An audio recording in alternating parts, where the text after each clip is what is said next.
Well, I hope you have taken a few moments and read the credentials of our guest speakers this morning. I'm not going to go over it because you can read this for yourself, but Rev Steve Somogye has been talking about Buddhism, and there are different sects of Buddhism, just like we have sects of Christianity. But the one that he in particular uses is the Japanese Buddhist path. And this morning, I don't know if anybody was watching CBS Sunday Morning, they were showing Japanese drummers and how powerful and how moving that is. And there's a real power in the Japanese spiritual life that I particularly enjoy. And so here to share with us his journey and his personal practice, please welcome Rev Steve Somogye.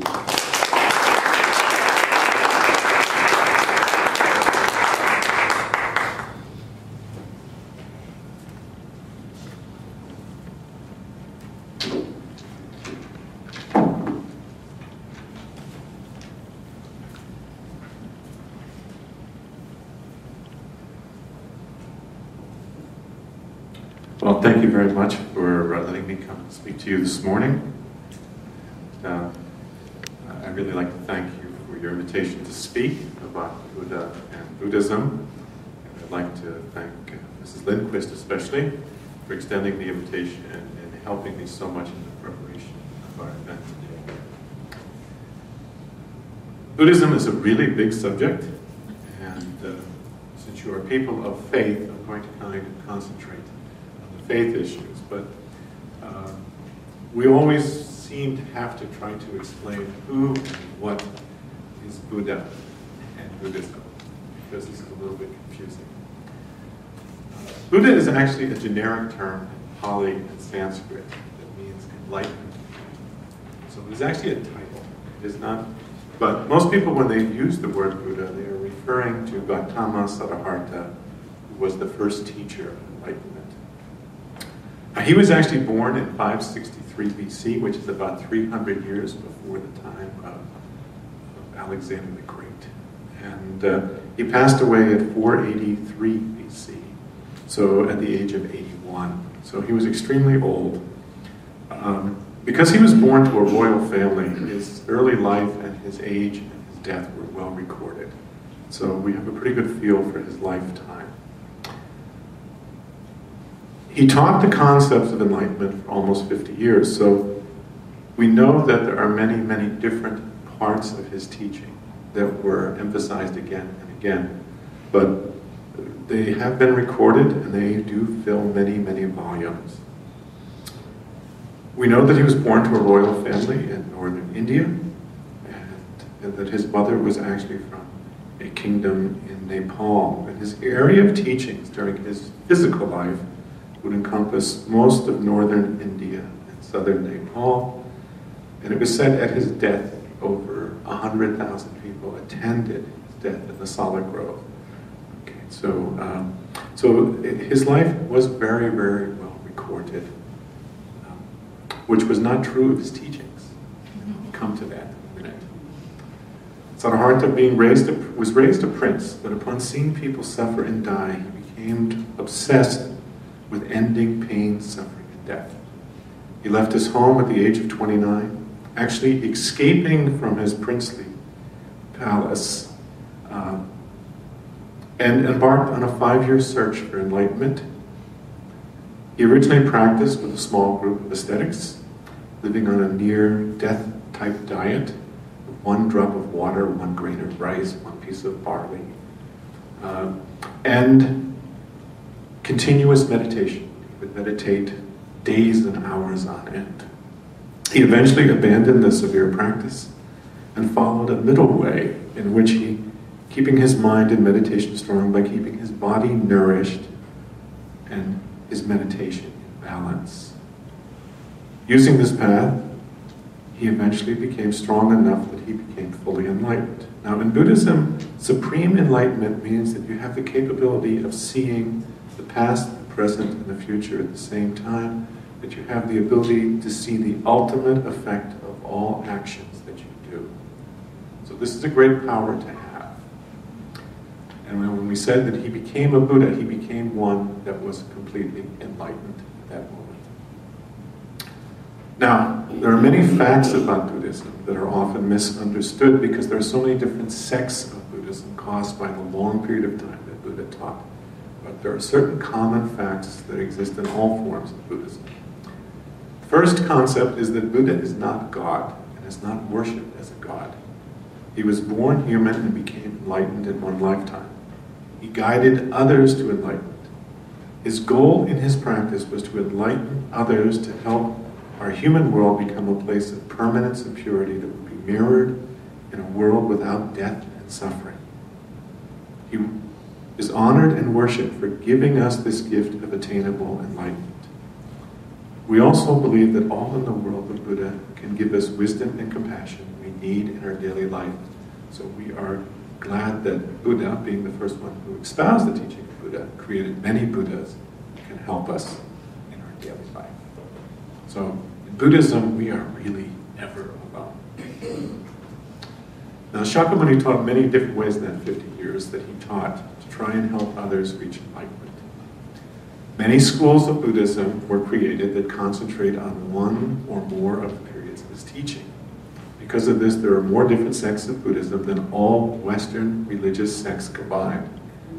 He wanted his teachings to be taught by the word of mouth, so that all people could study and reach enlightenment. Because of this, even the thousands of volumes that were written about his words were all written at least 100 years after his death.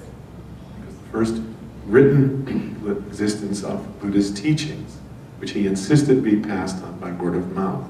Now, even today, many rites, many prayers that were taught, especially as priests, have to be given to us by word of mouth first. So this tradition still exists even today in Buddhism. Now, this also caused many, many different groups of Buddhism to arrive, but most of these groups can be lumped up into two major directions. One is that follows Buddha's historical life as much as possible in their everyday life. This is most commonly seen in Theravada Buddhism, which exists very strongly in Thailand and in Southeast Asia. The larger group tries to conceive of what Buddha wanted us to do. This is the Mahayana group. So we try to follow the meaning of Buddha's words and the meaning of his life, and the goal of trying to create kind of a nirvana in this world, not just in the spiritual world. Buddhism was actually a rejection of the Brahma's concept of instantaneous rebirth. One of the great misconceptions is that Buddha himself did not believe in reincarnation. He didn't deny it, he just didn't believe in it. He felt that it was not something that we could count on. His comment on it was that it may occur once every 10,000 years, so we shouldn't count on it. Okay? All right. And his main teachings, the main thrust of Buddhist teachings, and still are, to help us raise our practice in this world to create a world of divine bliss, permanence, true self, and purity, a world of nirvana.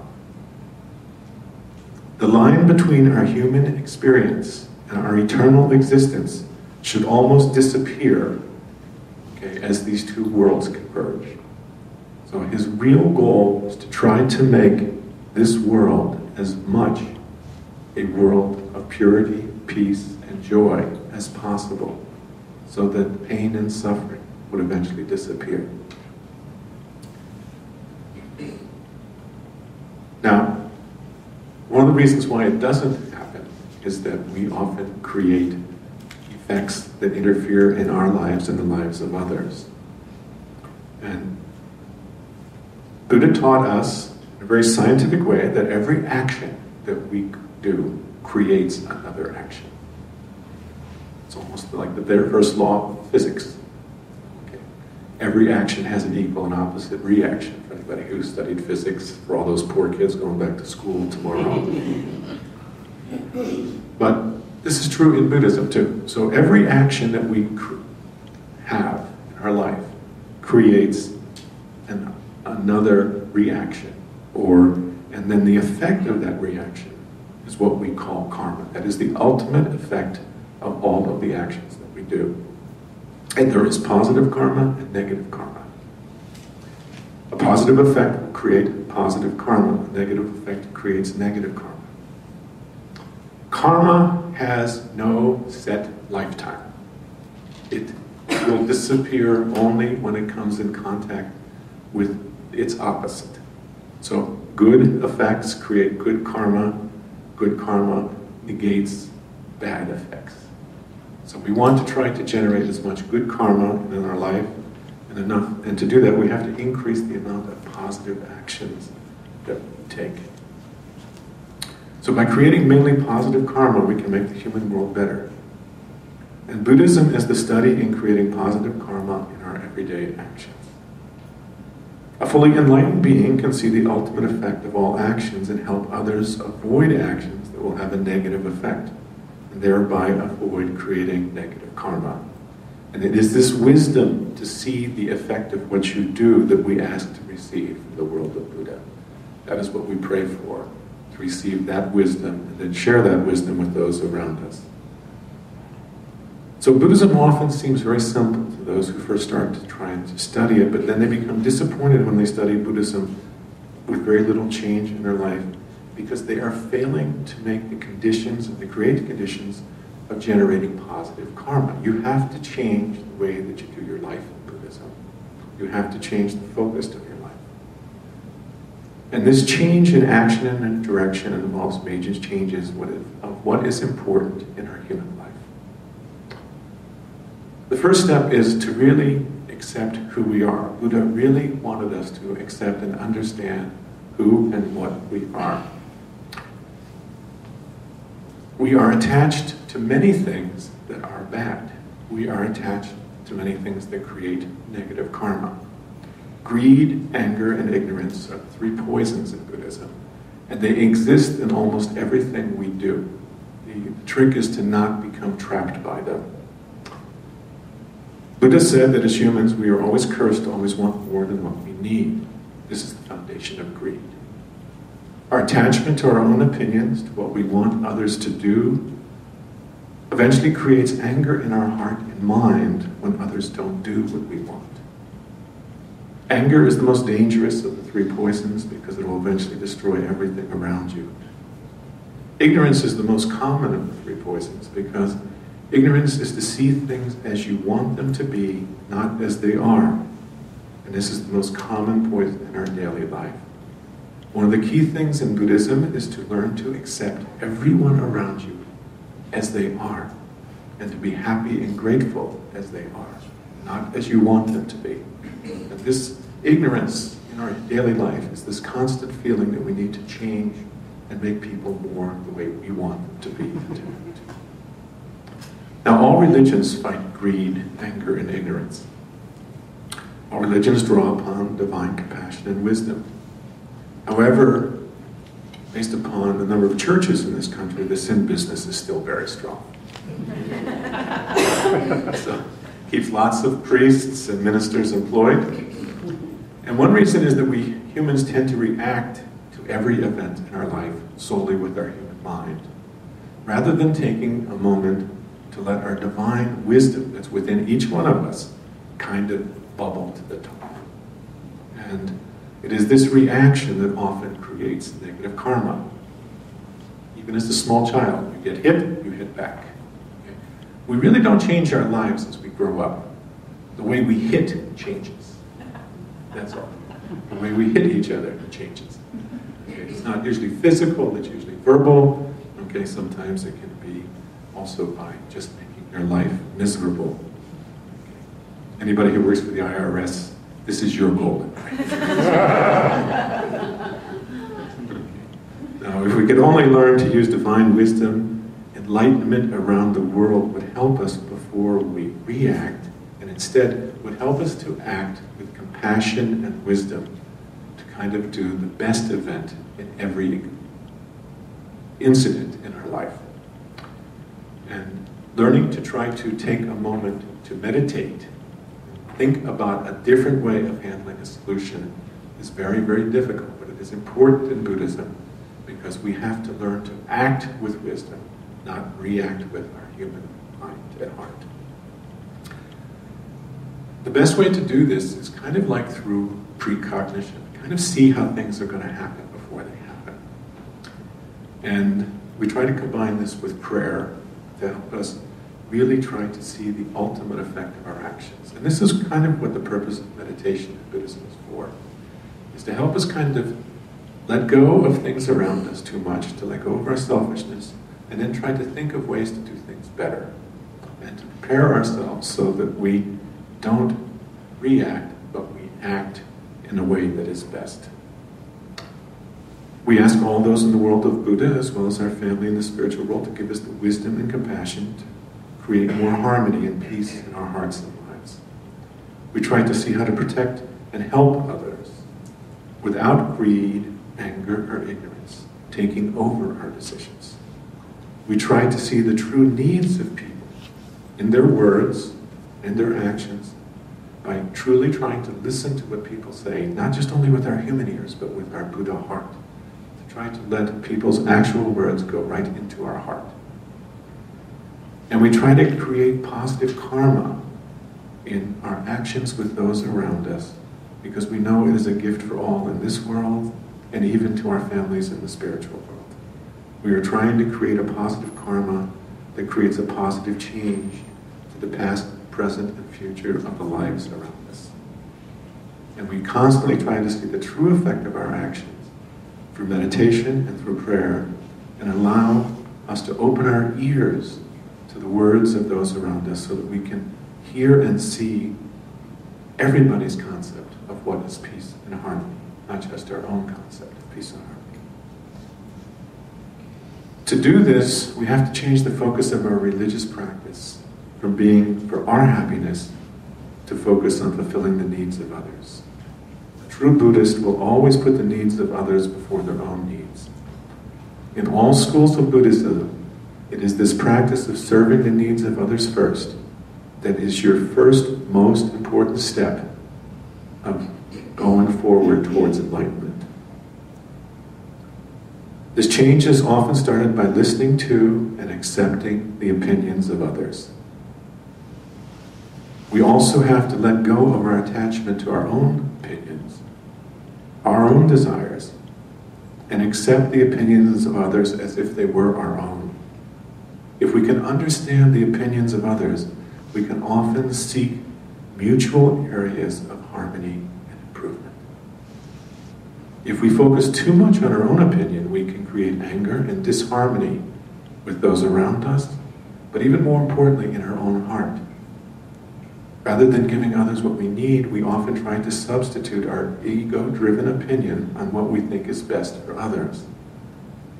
This always creates disharmony and anger in the end, with the result of increasing negative karma and negative karma in the lives of those around us and in our own life. Any anger in our human life is dangerous.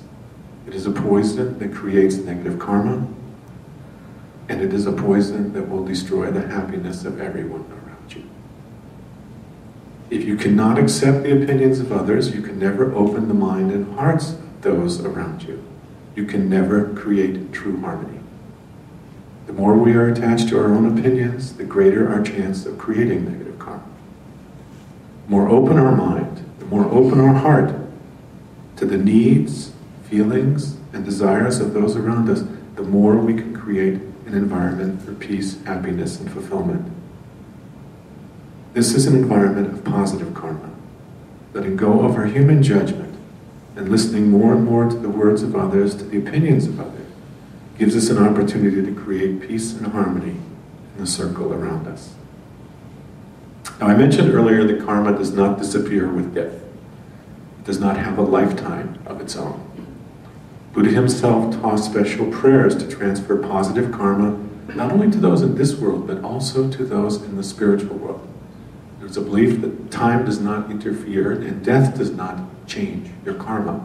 So by offering prayers, spiritual consolatory prayers, and combining these prayers with positive actions with people around us, we make a special gift that is then transferred by the world of Buddha to those in the spiritual world. This great power then helps these people in the spiritual world eventually become Buddhas themselves. helps elevate them to the world of permanence, bliss, self, and purity much faster. And this world of permanence, bliss, self, and purity is where we all promise to be together eventually in the world of Buddha. We all want to be together in oneness with all that are Buddhas later on in our life. And we want our family and friends to be there with us too. Even our wives. Okay. All right, so this wonderful power of transferring virtue is also a gift that we get from Buddha, and is one of the reasons why we honor those that are Buddha, especially Shakyamuni Buddha, because he was the first one to teach us about this power and help us use it.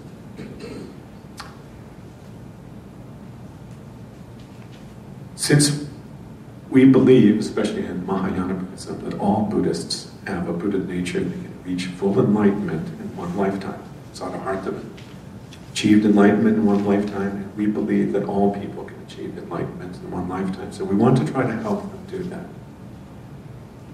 Listening to others is one of the keys that helps you hear the words of enlightenment.